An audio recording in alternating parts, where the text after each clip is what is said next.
उधर सुआत में बर्फबारी का सिलसिला जारी है। बहरीन का अलाम शाहरा लैंडस्लाइडिंग की वजह से बंद हो चुकी है। बात करते हैं नुमाइंदा हम न्यूज शीरीन ज़ादा से।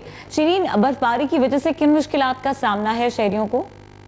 जी, इस वक्त मैं कालाम से तकरीबन 4 किलोमीटर पहले मौजूद हूँ और कालाम से हम वापसी पर यहाँ पर एक पत्थर आया हुआ है। मैं थोड़ा सा आपको दिखा दूँ। ये पत्थर हटाने के लिए हम जद्दोजहद करेंगे कि इसको किस तरह हटाया जाए, क्योंकि रास्ता इसने बंद कर दिया है। तो काफ़ी बर्फबारी हो रही है। मौसम इंतहाई जो है ना वो खुशगवार है सयाहों के लिए, लेकिन आम लोगों के लिए नहीं है। तो ये पत्थर को हटाना है।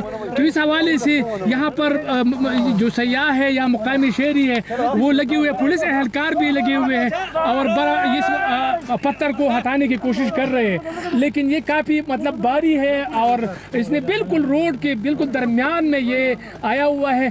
तो देखते हैं इस रोड को हम किस तरह खोलने में हम कामयाब हो जाते हैं या नहीं। CNW वाले या NHA वाले अभी तक यहाँ पर नहीं पहुँचे कि इस रोड को वो जो है ना खोल दे।